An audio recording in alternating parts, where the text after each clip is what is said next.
I spent 20 years building the family farm into a $12 million legacy. Every acre held memories, hard work, and sacrifices. Then one phone call changed everything. My attorney asked a question that made my heart stop. Did you approve the sale?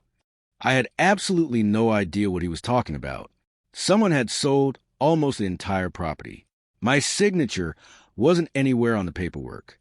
That's when I learned my own sister had made the deal. She smiled as if she'd won the lottery. According to her, the farm was finally worth more as houses and crops. She thought the deal was already finished.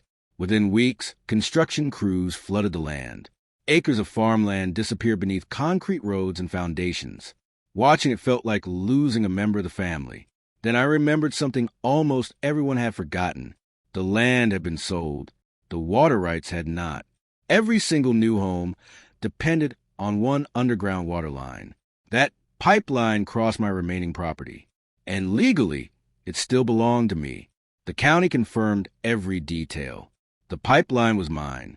No one had transferred the easement during the sale. Construction slowed almost overnight. Lawyers started asking questions the developer couldn't answer. Panic quietly spread across the project. They thought they owned the future. But every faucet, every sprinkler, and every swimming pool depended on one thing: my water.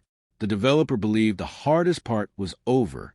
Hundreds of families were preparing to move into their new homes.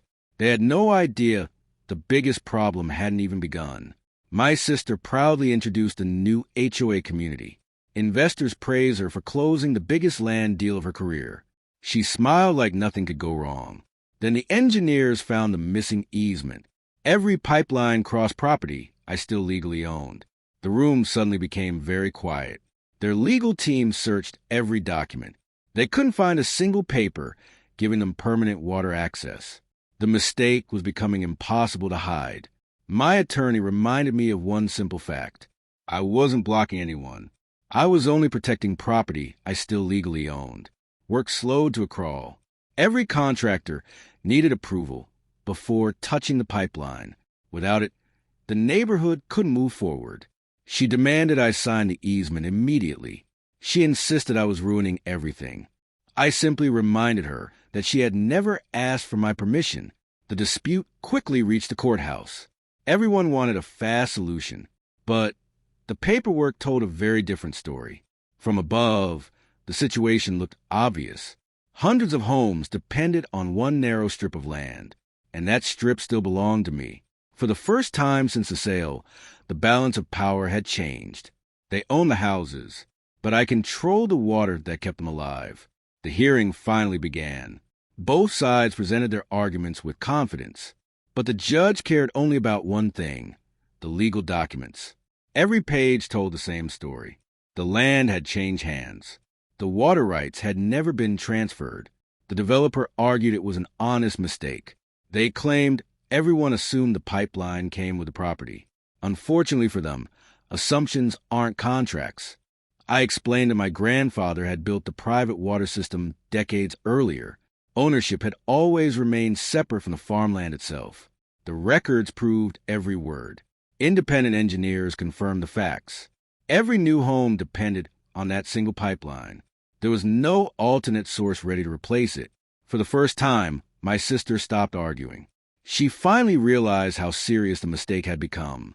Confidence quickly turned into regret. News of the dispute spread across the county. Reporters wanted answers. Everyone wondered how such an expensive project could overlook something so important. They finally asked to negotiate instead of threaten. The conversation became respectful for the first time. Suddenly, everyone wanted a fair solution. A new agreement protected everyone's interests. My ownership remained intact.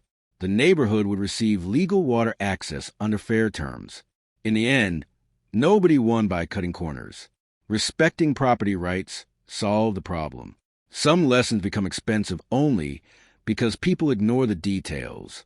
If you enjoyed this HOA story, don't forget to like, subscribe, and tell us in the comments, where are you watching from? We'd love to know.